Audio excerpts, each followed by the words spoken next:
Salut les filles, j'espère que vous allez bien. Alors moi ça va très très bien, mais même excellemment bien. Je suis encore à la mer parce que j'ai décidé de faire chaque plage. C'est vrai que bon, aujourd'hui c'est particulier parce que je suis en jeûne, donc je vais essayer de vraiment rester dans une posture où je vais méditer, où je vais vraiment étudier la parole, prier, tout ça. Et voilà. Aujourd'hui, alors peut-être que ma vidéo, je vais pas la faire. Enfin, c'est pas que c'est pas moi, hein, mais bon, j'ai un réseau, enfin, j'ai un forfait nul et à la maison, j'ai un réseau aussi nul. Donc en fait, quand je fais mes vidéos, des fois, elles se publient 1 ou 2 jours plus tard, tellement ça prend du temps. Donc je m'en excuse, je ne changerai pas de forfait. Et je peux pas pour le moment changer de lieu d'habitation, donc ça va se faire comme ça. Donc nous sommes le 29, le jour où je vous fais la vidéo. Et c'est un jour très spécial pour moi. Je ne suis pas inspirée à vous dire de quoi il s'agit, mais je peux vous dire que c'est un jour très spécial pour moi où j'étais dans l'attente de quelque chose que le Seigneur m'avait promise. Et franchement, voyant les jours s'approcher et ne voyant pas les choses se faire, vraiment, j'étais pas bien. J'étais pas bien. Je vous en ai parlé d'ailleurs dans ma vidéo du 24, où la veille, j'étais en larmes. Mais franchement, j'ai dû faire une semaine où j'étais en larmes avant le 24. Et parce que j'avais perdu espoir tout simplement.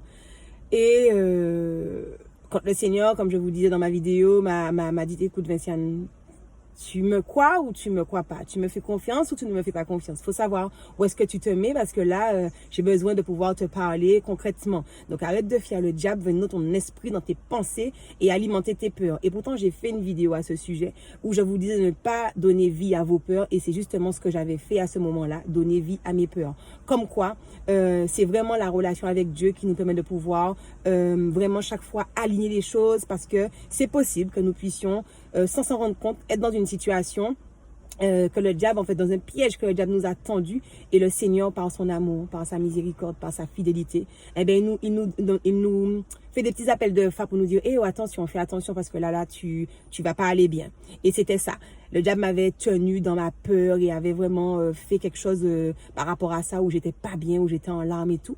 Et par rapport à ça, quand le Seigneur s'est révélé à moi par rapport à ça, donc comme je vous l'ai dit, j'ai brisé les pensées. Dès qu'il y a une pensée qui me vient par rapport à cette situation, je la brise, je la chasse parce que je n'en veux pas, parce que justement, je ne veux pas alimenter ces pensées-là qui pourraient m'induire à avoir d'autres pensées qui pourraient m'attrister justement. Et donc, par rapport à tout ça, j'ai décidé que, voilà, je ferai des choses pour me faire plaisir. Donc, c'est là que j'ai instauré cette histoire d'aller, et je suis en congé, donc de faire une plage tous les jours, de découvrir un petit peu ma Martinique, parce que c'est vrai que je vais à la mer souvent, mais je vais toujours au même endroit. Donc là, j'ai décidé de pouvoir aller ailleurs et pouvoir profiter vraiment de mes vacances à travers le fait de découvrir des plages, parce que j'aime vraiment ça, aller à la mer, ça me détend, ça me fait du bien. Et ça me permet de m'évader. J'y vais le plus souvent seule parce que c'est vraiment quelque chose, c'est un havre de paix pour moi. Et je souhaite que vous puissiez trouver votre havre de paix. Alors, je prie hein, quand j'y vais en général, vraiment, mais la nature, le contact nature, franchement, j'ai un contact particulier avec ça et j'aime ça. Et donc, ce 29, donc aujourd'hui, il était prévu quelque chose dans ma vie. Et voyant le jour arriver, je suis restée quand même dans la joie puisque je m'étais dit que je ne vais pas laisser les pensées venir pour me troubler. Et j'avais dit au Seigneur, tu sais quoi, tu vas faire ce que tu veux. Moi, je te fais confiance et je sais qu'il se passera quelque chose ce 29 parce que cette date ne m'est pas venue par moi-même. C'est toi qui m'as donné cette date-là et j'en étais persuadée. Même autour de moi où les gens me disaient, mais tu es sûre, mais Vinciane, c'est pas grave. J'ai eu des gens qui étaient vraiment malheureux pour moi autour de moi. Et j'ai vu la manifestation de l'amour des personnes autour de moi et vraiment, j'ai trouvé ça extra parce que les choses se seraient passées comme je pensais que je n'aurais peut-être pas vu cette manifestation d'amour. Pourtant, je sais que je suis aimée, mais je n'aurais peut-être pas vu cette manifestation d'amour autour de moi. Et j'ai vu une réelle manifestation autour de moi. Et je bénis le Seigneur pour les personnes qu'il a mises autour de moi. Ça, c'est quelque chose. Et donc je suis restée dans cet état d'esprit de me dire, oui, Seigneur, je sais que cette date-là, il y a quelque chose qui va se passer, que ce soit dans le visible, dans l'invisible, dans mes pensées, dans les pensées de l'autre personne, dans les pensées de d'autres personnes autour, peu importe, mais quelque chose va se passer, j'en suis sûre, parce que je n'ai pas inventé cette situation. Et hier soir, quand j'ai été dormir, donc j'ai fait ma méditation comme d'habitude, et pendant que je priais, le Seigneur m'a inspiré pour pouvoir jeûner aujourd'hui. Et donc, j'avais des petites choses prévues. Je me suis dit, j'ai dit, Seigneur, jeûner là, je sais pas, hein. Mais bon, j'aime beaucoup discuter avec Dieu, sachant que je vais toujours obéir. Mais je sais pas, j'aime bien faire ça. Je ne sais pas, il faut que j'arrête, mais j'aime faire ça. En fait, c'est pas consciemment. C'est après que je me dis, mais ça nous toi, mais discuter, et puis bon Dieu, c'est ça. Et donc, j'ai dit, bon Seigneur, bon, ok, il n'y a pas de problème. Donc, il était prévu que je voie une amie à moi et je comptais la voir durant la journée. Mais comme je suis en jeûne et comme c'est pour festoyer qu'on doit se voir, donc je lui ai dit que vraiment on se verrait au coucher du soleil quand j'aurai fini mon jeûne pour pouvoir en fait donner à Dieu toute la gloire, lui donner la place. On m'a proposé des activités ce matin. J'ai dû dire non alors que j'avais tellement envie, mais j'ai voulu garder cette relation, cette intimité avec Dieu, donc de ne pas aller. Alors la plage, ça va parce que je n'ai pas d'activité, je suis là, je suis posée, je lis ma Bible, je fais ma méditation, vraiment je peux rester concentrée. Mes activités, j'aurais pu ne pas être concentrée et je ne voulais pas ne pas être concentrée. Et donc hier soir, le Seigneur m'a réveillée à 2 heures du matin. Et quand je me suis réveillée, en général maintenant, quand le Seigneur me réveille à 2 heures du matin, je prie. Je prie parce que je ne sais pas ce qui se passe dans les lieux invisibles. Et s'il me réveille, c'est qu'il y a quelque chose qui se passe. Donc il faut que je prie, il faut que je prenne autorité, que je défende ma vie et celle des personnes que j'aime également autour de moi, que ce soit mes amis, ma famille et toutes les personnes que le Seigneur me met à cœur de prier. Et donc je me suis réveillée, j'ai commencé à prier tout ça. Et j'ai été me recoucher. Et j'ai rêvé de cette situation que le Seigneur m'avait promise. Sauf qu'en fait, pour moi, je me suis réveillée et à travers ce rêve, il y a une parole qui est sortie. Mais pour moi, en fait, comme j'espérais tellement cette situation, je me suis dit, bon, ok, c'est parce que ça vient de mon esprit. J'ai dit, bon, Seigneur, écoute, je suis en jeûne. Il n'y a pas meilleur moyen pour que tu puisses me parler, me confirmer ou me dire les choses. Et je vous assure que franchement, je m'attendais à ce que le Seigneur puisse me parler aujourd'hui, mais je m'attendais pas forcément à quelque chose de positif, entre guillemets. Je m'attendais à quelque chose d'opposé à ce que j'espérais pour cette date d'aujourd'hui. Et franchement, je m'y attendais parce que comme rien ne s'est passé de la bonne façon, je m'attendais à ce que le Seigneur puisse venir avec une information qui s'opposerait à ce qu'il m'avait révélé, à la promesse qu'il m'a faite. Et pour moi, ce serait tout normal puisque vu que rien ne se passe comme je le souhaite. Et donc j'ai dit au Seigneur, bon écoute, voilà, ça va. Hein. Et donc je me suis mise, donc j'écoute des émissions tous les jours, donc Paroles de femmes, Prières inspirées et Bonjour chez vous, que je vous invite à écouter. Ce sont ces émissions qui m'ont permis vraiment d'avoir une relation avec Dieu parce qu'il traite de tout et cela m'a permis de me questionner, de m'analyser et de m'approcher de plus en plus de Dieu. Et il traite vraiment de tout et c'est vraiment extraordinaire et je regarde ces émissions-là tous les jours. Et donc aujourd'hui, j'ai regardé mes petites émissions et ensuite j'ai été... Alors c'est vrai que je me suis réveillée, mon jeûne n'était pas de demander à Dieu ou de supplier Dieu ou de pleurer devant Dieu. J'ai dit, Seigneur, tu sais quoi? Je sais que tu as agi pour moi. Je ne sais pas comment, je ne sais pas où, je ne sais pas à travers qui, mais je sais que tu as agi pour moi parce que cette date-là, je ne l'ai pas inventée. Et pour ça, mon jeûne d'aujourd'hui, je ne vais pas te supplier, je ne vais pas te demander quoi que ce soit, mais je vais te remercier. Et j'ai pensé en fait à cette histoire avec Noé quand il y avait le déluge. Et en fait, Noé, quand le Seigneur l'a sauvé, lui et sa famille et les différents animaux, quand le déluge s'est terminé, Noé n'a pas cherché à construire une maison, Noé n'a pas cherché à aller manger ou voir ce qui se passait autour. La réaction de Noé a été de faire un autel pour l'Éternel et d'y apporter des offrandes pour remercier le Seigneur d'avoir sauvé sa vie, lui et sa famille. Et c'est ça, aujourd'hui c'était ça. Même si je ne savais pas ce qui s'était passé, même si je ne sais pas ce qui s'est passé, et de Seigneur, comme je suis persuadée qu'il s'est passé quelque chose, aujourd'hui je vais te donner gloire. Aujourd'hui, j'apporte comme offrande ce jeûne où je me prive d'eau, je me prive de manger et j'y ai inclus également la joie et la paix parce que c'est Dieu qui me donne ces sentiments-là. Mais j'ai voulu en fait mettre sur cette offrande ça parce que je suis vraiment reconnaissante. Parce qu'il y a quelque temps, je rigolais pas. Il y a quelque temps, j'étais dans une tristesse immense alors que là, je suis dans une joie parfaite, dans une paix que je ne peux même pas mesurer, vous voyez. Et je dis, Seigneur, c'est ça que je mets sur l'offrande. C'est ce que je t'offre, c'est ce que je peux t'offrir. Je t'offre ma vie. Je refais avec toi cette alliance où je t'offre ma vie, où je suis prête à te servir et à faire tout ce que tu me demandes de faire. C'est ce que je veux. Et donc, je me suis mise à prier pour remercier Dieu, tout ça, pour vraiment le remercier pour ce qu'il a fait, même si de mes yeux je ne vois pas, mais je remercie.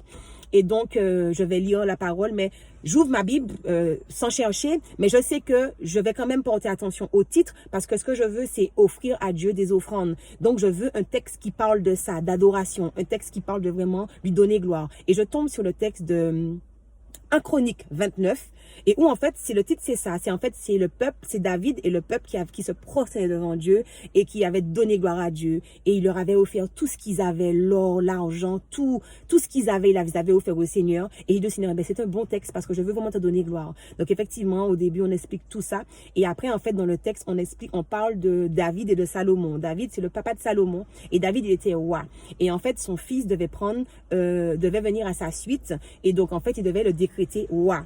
Sauf qu'en fait, David était toujours vivant, mais David avait quand même décidé de décréter son fils roi. Sauf qu'on dit dans le texte qu'il était jeune et délicat et qu'en fait que David ne lui avait pas encore donné les rênes du royaume. Pas parce que le Seigneur ne pouvait pas le qualifier à ce moment-là parce qu'on dit qu'il était jeune et délicat, mais parce que le Seigneur voulait qu'il attende encore.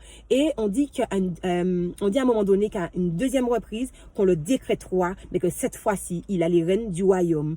Et quand je lis ce texte, donc je suis très intriguée, je dis au Seigneur, bon, tu m'as révélé quelque chose cette nuit, et là, je lis ce texte-là, donc je vais aller prier pour que tu puisses me parler, que je puisse comprendre. Et en fait, le Seigneur m'a justement dit qu'il décrète cette chose sur ma vie, dans l'invisible, parce que je suis capable d'avoir cette chose, mais que je suis pour le moment jeune et délicate. Alors, je dirais pas par rapport à mon âge, mais c'est plus par rapport à ma posture spirituelle, certainement. En fait, je ne sais pas encore, je peux pas encore vous dire où je vous dirai de toutes les façons, mais en tout cas, que c'est pas encore le moment, et que pour le moment, dans l'invisible, il décrète cette chose sur ma vie, et que dans l'invisible, et que dans le visible, il décrétera une deuxième fois cette chose dans ma vie, mais que cette chose sera effective et visible, en fait, par tous et par toutes. Et je peux vous dire que si je l'avais décidé de jeûner et de pleurer, de supplier le Seigneur, je me serais orientée vers un texte, même si j'avais ouvert ma Bible par hasard, j'aurais cherché sur les titres et je me serais orientée vers un texte où un peuple s'humilie, un peuple à la victoire en s'humiliant. C'est ce que j'aurais cherché parce que ça aurait été justement l'objet de mon jeûne. Sauf que l'objet de mon jeûne était de donner gloire à Dieu. Donc forcément, je recherchais des titres où c'était donner gloire à Dieu et c'est dans ce texte-là que le Seigneur s'est révélé à moi. Et vous savez, quand je dis que le Seigneur parle et que des fois les gens me disent, mais comment il parle? Il faut méditer. Méditer est la chose la plus sûre. Ce matin, quand j'ai reçu ça de l'Éternel, j'étais persuadée que ça venait de moi parce que je connais mon envie, je connais mes besoins, je sais ce que je dis au Seigneur. Donc forcément, je me dis, bon, écoute, Vinciane, bon, tu veux quelque chose, tu rêves de la chose, et en même temps, voilà, c'est normal. Mais là, j'ai dit au Seigneur, tu vas me confirmer. Si c'est pas ça, tu ne me confirmeras pas. Si c'est ça, tu me confirmeras. Il l'a confirmé. Il a bien décrété ça dans ma vie à 4 heures du matin. Et il m'a dit, c'est juste que pour le moment, c'est dans l'invisible que je le décrète. Et que bientôt, quand ce sera le moment, je vais le décréter dans l'invisible, dans le visible. Et en fait, j'étais persuadée que quelque chose s'était fait. Je ne sais pas franchement, ça reste quand même flou pour moi, mais je sais quand même que quelque chose s'est produit et que mon Dieu ne ment pas et que cette parole dans la Bible qui dit que Dieu n'est pas un homme pour mentir, ni le fils d'un homme pour se repentir, est une vérité. Et en fait, je sais que c'est une vérité, mais je le vis. Et c'est le vivre qui me fait vibrer. C'est le vivre qui me fait vouloir rester au pied de Dieu. C'est le vivre qui me fait avoir cette foi que personne ne comprend ou que certains comprennent et d'autres pas, parce que je sais que le Dieu que je sers, il est vivant et qu'il me parle. Et vraiment, je voulais vous encourager à méditer. Si le Seigneur t'a fait une promesse, dis-toi que pour le moment, tu es jeune et délicate. Je vais reprendre les mots du texte. Je ne parle pas de l'âge, peut-être que ça peut être l'âge ou peut-être que ça peut être autre chose, mais que le Seigneur l'a déjà décrété sur ta vie. Et qu'en fait, la deuxième fois qu'il va décréter ça sur ta vie, ce sera la fois où tout le monde verra autour de toi ce que le Seigneur avait dit. Et tu verras en fait la gloire de Dieu et la puissance de Dieu. Et aujourd'hui, je suis heureuse parce que je vais voir, j'ai vu sa gloire et sa puissance dans l'invisible parce qu'il me l'a révélé, d'accord? Mais c'est vrai que je ne peux pas convaincre, mais au moment voulu, tout le monde verra la gloire et la puissance de Dieu. Et ça ne viendra pas de moi, ça viendra de Dieu. Et c'est ça qui est extraordinaire, parce que je ne veux pas que ça vienne de moi. Je veux que ça vienne de mon Dieu. Je veux qu'il puisse... Et ça, ces choses, et c'est là qu'on voit le palpable. La vie avec Dieu n'a rien d'ennuyeuse, mais rien. Parfois, on pense que délaisser certaines choses, arrêter certaines habitudes, en fait, va nous manquer. Pas du tout.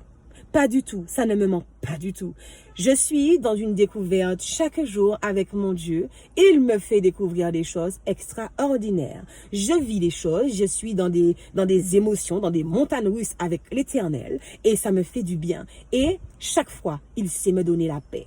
la paix dont j'ai besoin. Chaque fois, il sait me donner la joie dont j'ai besoin. Chaque fois, il sait surenchérir ma foi, il sait alimenter ma foi parce que j'en ai besoin pour pouvoir récupérer ma destinée, que le diable m'a prise, mais qu'il pense pouvoir sauvegarder. Mais c'est fini en fait. Dieu m'avait déjà dit que j'étais déjà arrivé, mais je n'ai pas encore de palpable. Mais je veux vous raconter ces choses-là parce que je veux en fait que vous puissiez être des témoins, entre guillemets, voilà, des témoins pour que vous puissiez voir vraiment que le Seigneur fait des choses extraordinaires. Et je crois que s'il le fait pour moi, il est capable de le faire pour vous. Il attend juste une chose, c'est que vous puissiez lui faire confiance et que vous puissiez vous attacher à lui. Il est puissant. Il est vivant et je peux vous assurer qu'aujourd'hui est une journée extraordinaire pour moi. C'est une journée où je vais jeûner effectivement et je vais donner gloire à mon Dieu. Je vais continuer à donner gloire à mon Dieu, à vraiment l'honorer, à vraiment le respecter, à vraiment lui promettre des choses et que je veux tenir parce que le Seigneur nous demande de faire des promesses mais surtout de tenir ses promesses. Et je veux en fait que chaque texte qui me permet de découvrir aujourd'hui, que je sois en capacité de les mettre en pratique. C'est surtout ce qui est important. Et je vous invite à faire la même chose. Vous n'êtes pas trop jeune, vous n'êtes pas trop vieux. Vous n'êtes pas trop fatigué, vous n'êtes pas trop en bonne santé, je ne sais pas quoi vous dire, mais vous n'êtes pas trop quelque chose pour pouvoir apprendre à méditer et à découvrir qui est le Seigneur. Je vous souhaite de passer une excellente journée, que le Seigneur puisse vous bénir richement et qu'il puisse vous fortifier et que vraiment qu'il puisse faire éclater sa gloire dans vos vies. Bye bye les filles.